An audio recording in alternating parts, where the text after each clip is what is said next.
Hello दोस्तों, कैसे हो आप सब लोग। उम्मीद करता हूँ सभी प्यारे भाई लोग बढ़िया होंगे और आप लोगों के एग्जाम की तैयारी बहुत बढ़िया चली होगी।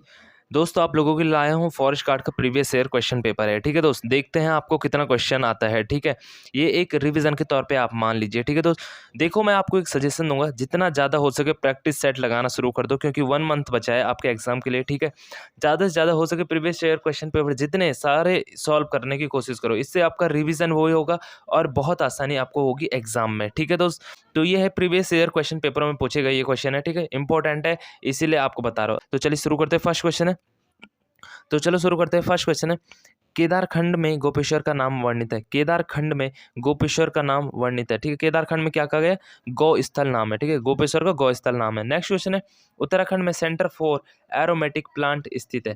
सेंटर फॉर एरोमेटिक प्लांट स्थित है, कहाँ है, सीलाकुई। सीलाकुई कहाँ है, देहरादून में। ठीक है दोस्त, नेक्स्ट क्वेश्चन है, उत्तराखंड के उच्च हिमालय चारागाहों को जाना जाता है। उत्तराखंड के उच्च हिमालय चारागाहों को जाना जाता है तो बुग्याल के नाम से जाना जाता है। ठीक है दोस्त, नेक्स्ट क्वेश्चन है, निम्नलिखित में से लाल कुर्ती बाजार स्थित है। निम्नलिखित में से लाल कुर्ती बाजार स्थित है, कहाँ है, रानीखेत। रानीखेत कहाँ है आपका, अल्मोड़ा है। ठीक है दोस्त, नेक्स्ट क्वेश्चन है, उत्तराखंड का पंचायती राज अधिनियम बना। उत्तराखंड का पंचायती राज अधिनियम बना। ठीक है, कब बना था, 4 अप्रैल 2016। ठीक है, 4 अप्रैल 2016 को उत्तराखंड का पंचायती राज अधिनियम बना। ठीक है, नेक्स्ट क्वेश्चन है, उत्तराखंड राज्य गठन के बाद अंतरिम विधानसभा के कुल सदस्यों की संख्या कितनी थी। उत्तराखंड राज्य गठन के बाद अंतरिम विधानसभा में कुल सदस्यों की कितनी संख्या थी। ठीक है, तो 30 सदस्यों की संख्या थी विधानसभा में। ठीक है दोस्त, नेक्स्ट क्वेश्चन है, किस भारतीय को सर्वप्रथम रॉयल ज्योग्राफिकल सोसाइटी स्वर्ण पदक प्राप्त हुआ। किस भारतीय को सर्वप्रथम रॉयल ज्योग्राफिकल सोसाइटी स्वर्ण पदक प्राप्त हुआ था, तो किसे दिया गया था, पंडित नैन सिंह रावत को दिया गया था। ठीक है, तो इत्यादि का संधि विच्छेद बहुत एग्जामों में पूछा गया है, ये तो सभी को पता होगा। इत्यादि का संधि विच्छेद क्या हो जाएगा, इति धन आदि हो जाएगा। ठीक है, नेक्स्ट क्वेश्चन है, निम्नलिखित में से शुद्ध शब्द है। निम्नलिखित में से शुद्ध शब्द है तो क्या है, अंत्याक्षरी। ठीक है, अंत्याक्षरी शुद्ध शब्द है। ठीक है दोस्त, नेक्स्ट क्वेश्चन है, समाचार लेखन की सबसे प्रचलित, प्रभावी और लोकप्रिय शैली, सभी को पता है, उल्टा पिरामिड। ठीक है, समाचार लेखन की जो सबसे प्रचलित और प्रभावी लोकप्रिय शैली है वो क्या है, उल्टा पिरामिड शैली है। ठीक है दोस्त, नेक्स्ट क्वेश्चन है, राजभाषा के प्रयोग का मुख्य क्षेत्र है। राजभाषा के प्रयोग का मुख्य क्षेत्र है, तो उपयुक्त सभी में यार राजभाषा का प्रयोग होता है। विधायिका हो, न्यायपालिका हो, कार्यपालिका हो, हर जगह राजभाषा का प्रयोग होता है। ठीक है दोस्त, नेक्स्ट क्वेश्चन है, देवनागरिक लिपि अधिकांश है।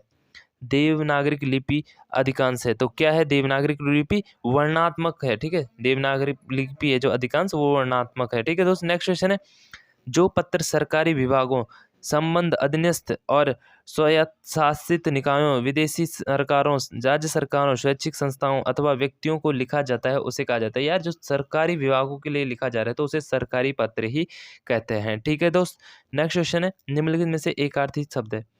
नेक्स्ट क्वेश्चन है, निम्नलिखित में से एक अर्थी शब्द है। निम्नलिखित में से एक अर्थी शब्द है तो क्या है, गंगा है। ठीक है, गंगा क्या है, एक अर्थी है। गंगा से सभी को पता है क्या है, नदी ही होगी। ठीक है दोस्त, तो एक अर्थी शब्द है गंगा। ओके दोस्त, नेक्स्ट क्वेश्चन है, उत्पत्ति के आधार पर शब्द के भेद हैं। तो उत्पत्ति के आधार पर कौन से भेद होते हैं शब्द के, तत्सम, तद्भव, देशज और विदेशज। ठीक है, 4 भेद होते हैं उत्पत्ति के आधार पर। ठीक है, इंपॉर्टेंट है, बहुत बारी पूछा जाता है। नेक्स्ट क्वेश्चन है, निम्नलिखित में से तत्सम शब्द है। निम्नलिखित में से तत्सम शब्द है, यानी कि संस्कृत भाषा वाला शब्द कौन सा है, आज्ञा है। ठीक है, जो संस्कृत में होते हैं वो तत्सम होते हैं और जो हिंदी में है आपके वो तद्भव हो गए। ठीक है, नेक्स्ट क्वेश्चन है, निम्न वाक्यों में से संयुक्त वाक्य है। निम्न वाक्यों में से संयुक्त वाक्य है तो संयुक्त वाक्य कौन सा है, आपने परिश्रम किया और उत्तीर्ण हो गए। आपने परिश्रम किया और उत्तीर्ण हो गए। और नेक्स्ट क्वेश्चन है, किस कवि को एक भारतीय आत्मा कहा जाता है। बहुत इंपॉर्टेंट क्वेश्चन है, बहुत बारी पूछा जाता है। किस कवि को एक भारतीय आत्मा कहा जाता है, किसे कहा जाता है, माखन लाल चतुर्वेदी को। माखन लाल चतुर्वेदी को एक भारतीय आत्मा कहा जाता है। नेक्स्ट क्वेश्चन है, बर्बाद हो जाने पर भी अहंकार बना रहना। बर्बाद हो जाने पर भी अहंकार बना रहना है के लिए सटीक लोकोक्ति है, तो सभी को पता है, रस्सी जल गई पर ऐंठ नहीं गई। रस्सी जल गई पर ऐंठ नहीं गई, है ना, यानी कि बर्बाद हो गया फिर भी अहंकार नहीं गया।